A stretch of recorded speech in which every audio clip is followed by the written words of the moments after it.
Senior year, the way Sophie Carter's eyelashes trembled when she asked me for help with a problem set reminded me of a butterfly.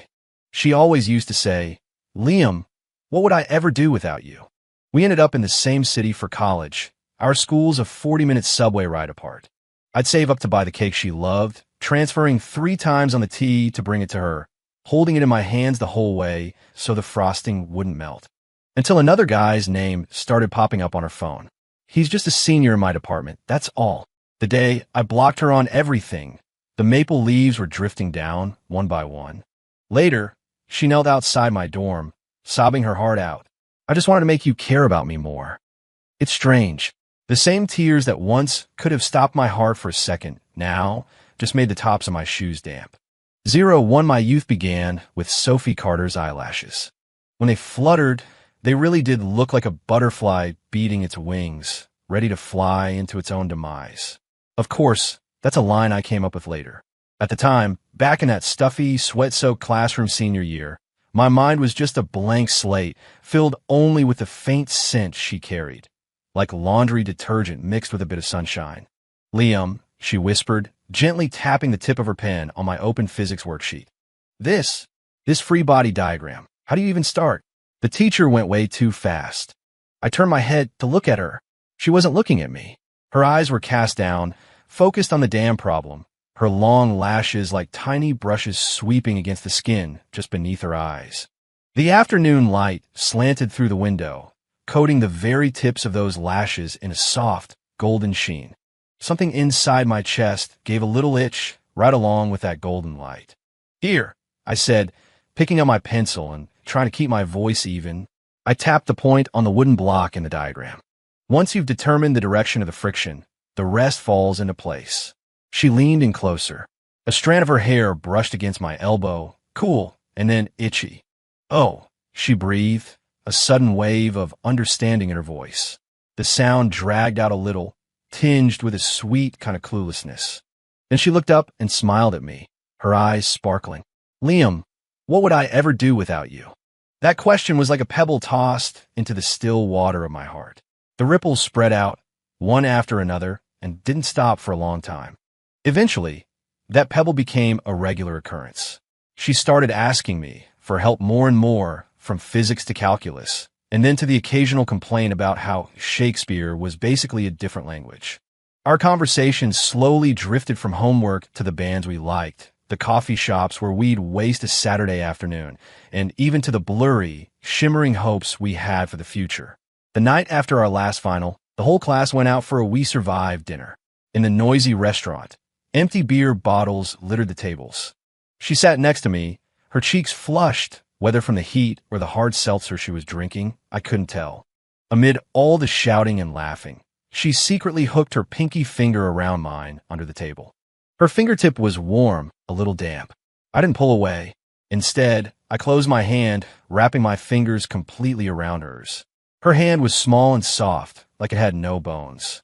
In that moment, the wild thing that had been locked away in my chest must have been revived by some magic elixir. It was banging against my ribs, telling me it's her. We ended up in the same city for college.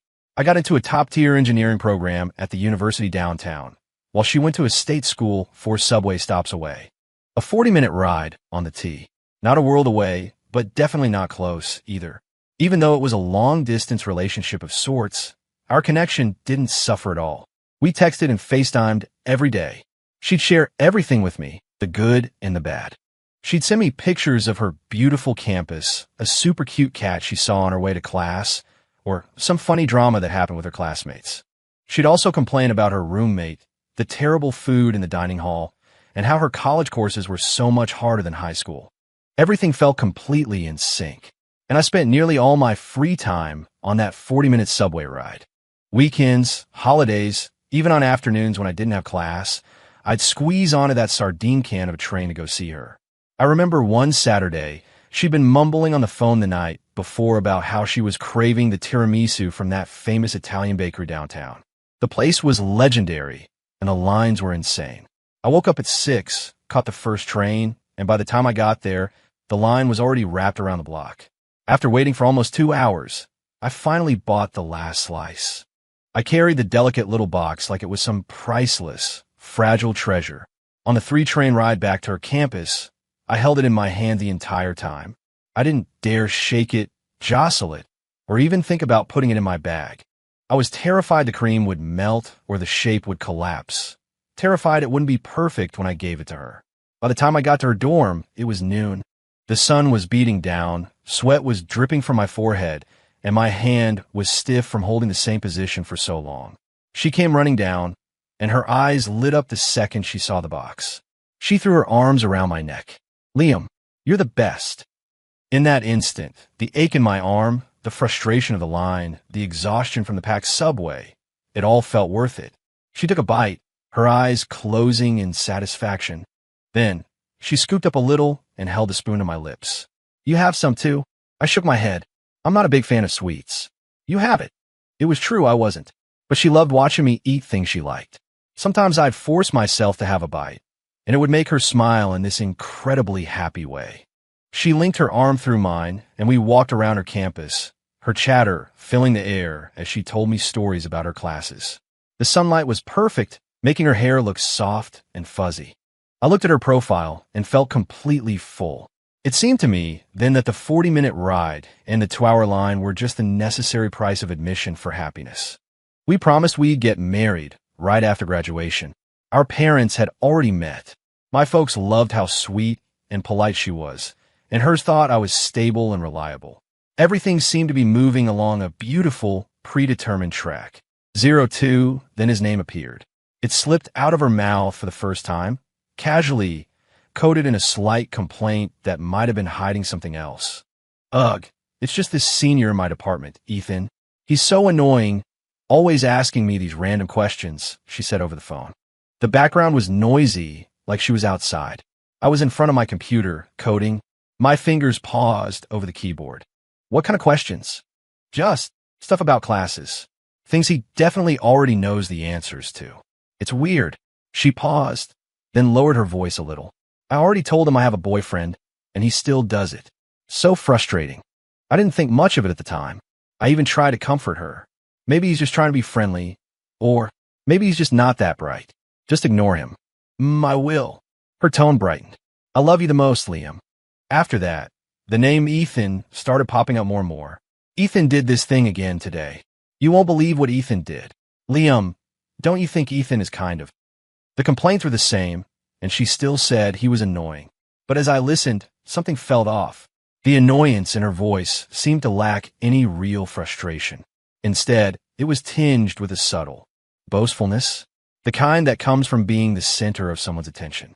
I warned her a few times, "Just keep your distance." And every time, she'd agree instantly. "I know. I have a boyfriend. Why would I ever lead him on? You're the only one for me." I believed her. Or rather, I chose to believe her. I chose to believe in the youth we'd shared, in the way she ran to me after our last SAT, her face flushed with sweat and relief. I chose to believe in the light in her eyes when she curled up against me and whispered, "We're going to have a home together someday." I chose to believe in the meaning behind that slice of cake I'd protected for 40 minutes on a crowded train. But reality has a way of slapping you in the face, hard and without warning.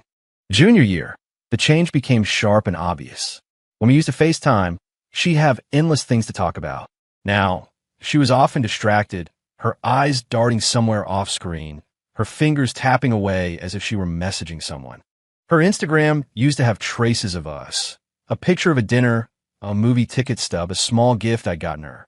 But at some point, any mention of me evaporated from her feed. In its place, the Ethan content in her conversation skyrocketed. And it was no longer about complaints. It was, "Ethan is so smart. He won a national award for that project. It started pouring today, and I forgot my umbrella. Ethan walked me back to my dorm. That restaurant Ethan recommended was actually really good." She said these things in a normal, almost admiring tone. Maybe she didn't even notice the shift herself, or if she did, she didn't see the problem. But I heard it. I could feel it, that cold, creeping thing called distance and comparison. It was seeping into everything like the damp chill on a rainy day that leaves everything feeling clammy and suffocating. We started a fight. Almost every time, the trigger was Ethan. The first time, I said, can you please just think about my feelings for a second? You know this guy's into you, so why are you hanging out with him so much? Her eyes went wide. She looked completely innocent, hurt even. What are you trying to say, Liam? Are you accusing me of something? We're just friends. He's a senior. I'm a junior. Can't you stop being so insecure? Insecure? I almost laughed out of sheer anger. Sophie, any guy can see what his intentions are. Do you really think he's just some saint doing charity work by orbiting you all day? Why is your mind so dirty? Her voice cracked, tears welling up. Is that what you think of me?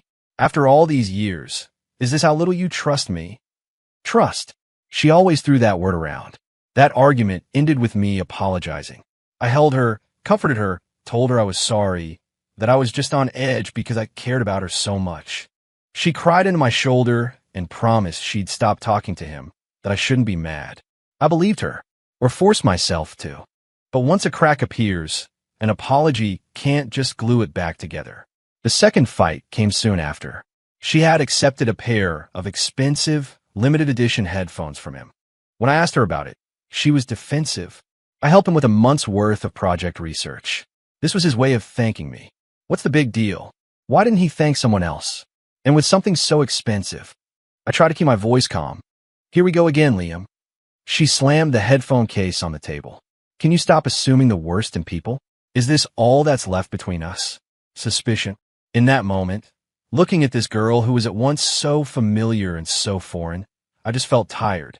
When had the Sophie who would pout over a physics problem and light up over a piece of cake become so defiant? So skilled at using trust as a weapon to shut me down? 3 strikes, and you're out. The old sayings are there for a reason. The third strike came quickly. I saw a text on her phone from Ethan, asking her to go to a new art exhibit that weekend. An exhibit I had mentioned to her 2 weeks prior, and she had said sounded boring, that she wouldn't get it. I held her phone, the screen's light making my face feel pale and bloodless. I didn't say a word, just handed it back to her. She took it, glanced at the screen, and her expression flickered. She quickly tried to compose herself. It's just an exhibit. A big group of us are going. He said it was supposed to be really cool, so I thought I'd check it out. We made plans last week to go see my parents this weekend. I cut her off. My voice was so calm it surprised even me. She froze, her mouth slightly open, but no sound came out.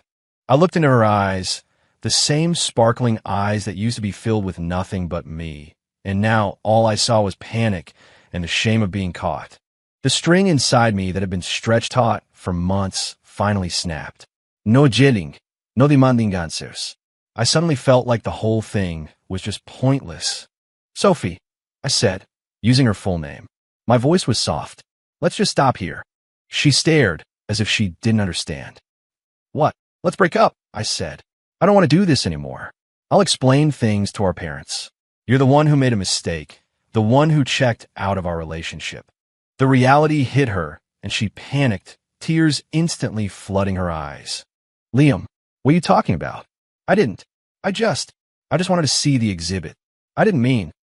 Whether you meant to or not doesn't matter anymore, I said, already gathering my things from her room. A couple of textbooks, a water bottle, a hoodie. I moved slowly but deliberately. I gave you chances. More than one.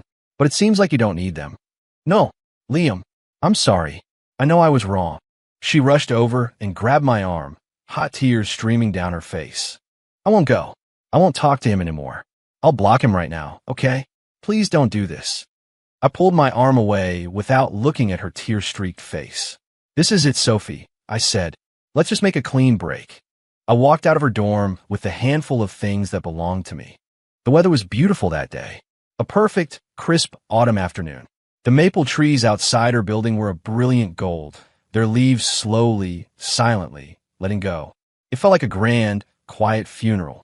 If we were going to break up, it had to be final. To avoid any confusion from our parents or future complications, I went back to my dorm and did the first thing that came to mind. I documented everything.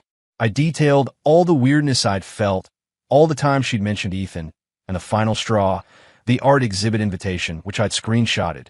I organized it all into a clean timeline in a PDF. Then I emailed it to my parents and to hers. In the body of the email, I wrote, Mr. and Mrs. Carter, Mom and Dad, I'm sorry to have to tell you that Sophie and I broke up today. The reasons are detailed in the attached document. I can say with confidence that I was fully committed to this relationship. From here on, Sophie and I will go our separate ways. Please don't worry. After sending it, I picked up my phone and opened the chat that used to be pinned to the top of my screen. Dozens of messages had poured in from her. Long, rambling paragraphs of apologies, explanations, promises, and pleas. I didn't read a single word. I just blocked her number, her iMessage, her Facebook, her Instagram. Every possible way she could contact me. It was swift and clean, like a surgical procedure to remove a part of me that had already died. Did it hurt? A little. But mostly I just felt like the last 3 years of my life had been a waste of genuine effort. When you find out someone isn't loyal or clear-headed in a relationship, the sooner you discover it and cut your losses, the luckier you are. Did I really want to wait until we had a marriage license and kids to deal with this kind of mess? That would be a real disaster. 04 my world went quiet. I poured all my energy back into my classes and my senior project. Code doesn't betray you. What you put in is what you get out. The logic is clear, the results predictable. It gave me a sense of peace I hadn't felt in a long time. Occasionally, I'd hear bits and pieces about her from mutual friends. I'd listen without any real emotion, like hearing a cliché story about a stranger. Until the day I was walking out of the engineering lab and saw her standing under a maple tree. It had only been a little over a month, but she had lost a shocking amount of weight. Her face was pale, her eyes sunken. She looked like a strong gust of wind could knock her over. When she saw me, her eyes lit up with a desperate spark. She stumbled towards me, as if grasping for a lifeline. Liam, she started, her voice hoarse and thick with tears. I finally found you. I just looked at her, saying nothing. I was surprisingly calm, almost curious to see what she would do next. Liam, I was wrong. I really know I was wrong now. She rambled, tears falling like broken pearls. It was Chloe. It was her idea. She told me to get closer to Ethan so you'd get jealous, so you'd care about me more. My head was a mess, and I believed her. I never wanted to do anything with him. We never even held hands. I swear, you have to believe me. I only have you in my heart. I only love you. She was sobbing so hard her whole body trembled. At the end of her frantic explanation, her legs gave out, and with a soft thud, she knelt on the concrete path in front of me. A few students walking by shot us confused looks. My first instinct was to step back, avoiding the hand she reached out to grab my pant leg. She just stayed there, kneeling, looking up at me with tear-filled eyes like a prisoner awaiting judgment. I looked down at her, at the face that had once made my heart race, brought me joy, and made me believe in the future. Now, it was just a canvas of tears, regret, and desperation. The strange thing was the tears that once could have stopped my heart now just rolled down her cheeks and dampened the small patch of ground in front of me. And the tops of my shoes. A little cool, a little wet. That was all. The lake inside me didn't even ripple. I closed my eyes for a second, not out of pity, but because the whole situation felt so absurd, so tiring. For the sake of some ridiculous need to be cared for more, she had taken our 3-year relationship and gambled it all away. Sophie, I said, my voice flat. Get up. The ground is cold. She shook her head violently, shuffling forward on her knees. I won't get up until you forgive me. Liam, please, just give me one more chance. Just one. I'll never do it again. I'll listen to everything you say. There's no point. I cut her off. It's all in the past. She froze, still kneeling, looking up at me as if she couldn't comprehend my words. A relationship that's been thrown away, I said, looking right at her, speaking each word clearly and calmly, is not something I will ever pick back up. With that, I didn't wait. I walked around her and kept going. Liam, Liam, she cried out behind me, a desperate, broken sound. I am sorry. I'm so sorry. I really know I was wrong. I love you, Liam. Love? Hearing that word right then was so ironic, it was almost funny. I didn't look back.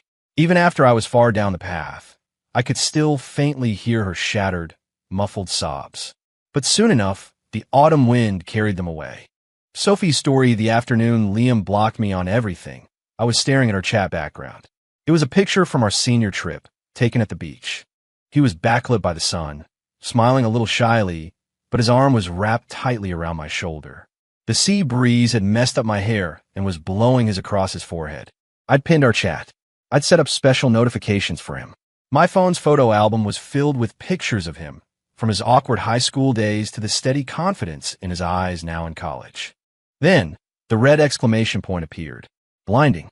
Message not sent. I thought my phone was broken. I restarted it. Sent the message again. Another red exclamation point. I tried calling. The person you're trying to reach is unavailable. I messaged Facebook, Instagram. Every channel I could think of was suddenly blocked by an invisible wall. In that moment, the world went terrifyingly silent. Then came a ringing in my ears, starting deep inside and quickly filling my entire head. The heat was on in my dorm room, but I felt like I was submerged in ice water, my teeth chattering from a cold that came from within. I tried to stand up to go find him, but my legs buckled, and I collapsed onto the cold floor. The sharp pain in my knee was nothing compared to the gaping, agonizing void that had just opened up inside my chest. He was really done with me. The realization was a dull knife, slowly and methodically slicing through every nerve. From the very beginning of our story, I was always the one looking up at Liam. In high school, he was one of those guys who just shined. Smart, handsome in a clean-cut way, quiet but with a focused intensity in his eyes. Teachers loved him, and other students respected him. I was just an average girl with average grades, whose decent looks were the only thing keeping her from being completely invisible. Becoming his lab partner was the most brilliant accident of my otherwise gray high school existence.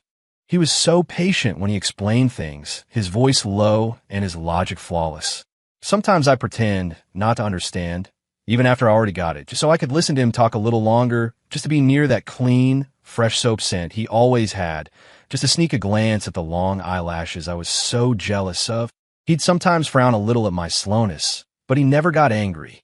Even back then, I thought Liam is so good. The night after our last final, I gathered up every ounce of courage I had and hooked my pinky around his under the table. His hand was warm and dry, and when he wrapped it around mine, my heart hammered so hard I thought it would leap out of my throat.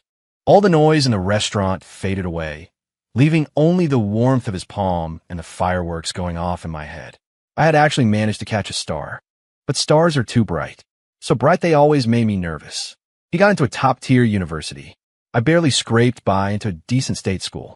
Even in the same city, that 40-minute subway ride felt like an unbridgeable chasm. How many girls at his school were smarter than me, prettier than me? They could be in his classes, in his labs, discussing complex topics I couldn't even begin to understand. I started having trouble sleeping, staying up all night scrolling through his Instagram feed. Not that he posted much. And looking at our old photos. If he took too long to text back, my mind would spiral. Is he talking to another girl? If he said he had to work on a project with classmates on the weekend, instead of seeing me, I'd be filled with doubt. Is that just an excuse? I became greedy. Liam was already so good to me. He gave me almost all of his free time. He remembered things I'd mentioned wanting weeks ago. He'd awkwardly try to make me tea when I had cramps. But I was still scared. The feeling that he was slipping through my fingers was like seaweed wrapping around my limbs, pulling tighter and tighter. Chloe, my best friend, saw how miserable I was becoming and gave me the idea. Guys are all the same, she said, swirling the ice in her iced coffee. They don't value what comes too easily. You need to give him a little reality check. That senior, Ethan, he's obviously into you, right? Just get a little closer to him. Make Liam jealous. I bet you he'll start clinging to you. I hesitated. I don't know. Liam would be really upset. Oh my God, you're so naive. I'm not telling you to actually do anything with him. Just a normal friendship. Maybe a little flirty, just enough to make Liam feel a little threatened. Once he's paying you more attention, you drop Ethan and everything with Liam is perfect. See, the dark, ugly part of me that desperately needed proof of Liam's devotion was ignited by her words. At first, I just casually brought up Ethan in conversation with Liam, framing it as a complaint. When I saw Liam's brow furrow slightly, I felt a secret, twisted thrill. See? He cares. Then, I accepted the headphones from Ethan. When Liam confronted me, I actually felt wronged, like he was the one who didn't trust me. How could I ever be interested in Ethan? He wasn't even in the same league as Liam. I'm doing all of this for you, Liam, to make you hold on to me tighter. Arguments. Making up. Deeper fear. More foolish tests. Chloe said the dose wasn't strong enough. It was time for a bigger shock to the system. And so, the art exhibit invitation happened. I told Liam I was busy that weekend when I had actually agreed to go with Ethan and a group of his friends. I imagined the outcome. Liam would get incredibly angry. He'd rush over to confront me. He'd pull me into a tight hug and tell me he couldn't stand the thought of me with anyone else, that he couldn't live without me. I even played out his jealous reaction in my head, a kind of sick, self-destructive fantasy. I never, ever imagined that what I'd get instead was his calm, simple sentence. Let's break up? No fight, no confrontation. He didn't even give me a chance to explain. He just coolly laid out my crimes like he was solving a proof and unilaterally declare the verdict. It was clean, decisive, and left no room for appeal. I went to his campus to find him. Once, twice, countless times. I stood outside his dorm, outside his lab, a ghost haunting the maple-lined paths where we had walked together so many times. The autumn wind in Boston is harsh. It made my eyes dry and sore. The moment I finally saw him, I almost didn't recognize him. Not because his appearance had changed, but because of the look in his eyes when he saw me. It was so distant, so placid, like he was looking at a rock on the side of the road or a blade of grass, completely devoid of emotion. All the words I had practiced, all my excuses and regrets, they all crumbled to dust under that gaze. I babbled. I blamed Chloe. I trashed Ethan, and I knelt on the ground and begged him. I threw away every last shred of my dignity, pleading for him to just look at me one more time the way he used to, with that familiar mix of frustration and affection. But he stepped away from my touch. He said, "It's all in the past." He said, "A relationship that's been thrown away is not something I will ever pick back up." His words were like icicles, stabbing into the softest parts of my heart, one by one. So that's what we were in his eyes. Something thrown away. Something that, like trash, could be discarded without a second thought. How could I accept that? I couldn't. I called my parents, hoping they could talk to him. For the first time in my life, my dad hit me. This man, who had always been so gentle, was trembling with rage, pointing a finger at my face. "Sophie, have you lost your mind? Was Liam ever anything but good to you? Huh? You wanted to play games. You just had to play your stupid games. Well, congratulations. You pushed the best guy you'll ever meet away. Are you happy now?" My mom just cried silently, her eyes full of disappointment and pain. She couldn't bring herself to tell me to try begging him again. I locked myself in my room. I didn't eat. I didn't drink. I just slapped myself over and over, staring at the pathetic, hollow-eyed ghost in the mirror. I remembered Liam looking at me once, his eyes bright, and saying, "Sophie, you're most beautiful when you smile." I would never be able to smile again. The memories flooded back. The time he ran through a thunderstorm to bring me an umbrella, showing up completely soaked. The all-nighter he pulled to make study guides for me, filling a whole notebook with his neat handwriting. The way he saved up to buy me a stuffed animal I'd mentioned once, hiding it behind his back like a little kid to surprise me. The way he sat by my bed when I was sick, holding my hand and constantly checking my temperature. He gave me the best of everything he had, and I was the one who wasn't satisfied. I was the one who let my crippling insecurity drive me insane, who used the most idiotic method imaginable to push him away. The thought of him holding another woman's hand, hugging her, kissing her. The thought of him giving another woman that gentle, loving smile. The thought of him building a family, having children with someone else. It squeezed my heart like an iron fist, a suffocating pain that spread through my entire body. That was all supposed to be mine. I want to find him one last time. At the bookstore he liked near campus. He was sitting by the window, head bent over a book, his profile calm and focused in the afternoon light. I hid behind a bookshelf and just watched him for a long time. I saw him frown slightly, a habit he had when he was thinking. I saw him lift his water bottle for a sip, the slight movement of his throat. Everything was so familiar and so impossibly far away. In the end, I didn't approach him. I watched him close his book, pack his bag, and walk out. His posture was straight, his steps were steady. He was walking, without a single glance back, toward a bright future that did not include me. I knew then that I had lost him completely. Not because he had blocked me, not because he had rejected my pleas, but because in his mind, the girl named Sophie and the entire youth they had spent together was a chapter that was now officially closed. He was strong enough to move on, and I was left to drown in the deep sea of my own making, a sea called insecurity and testing him. The life raft I thought I was creating for myself turned out to be the very thing that sank me. My youth began with the light on his eyelashes that made my heart skip a beat. It ended in this endless, impenetrable darkness. I deserved it.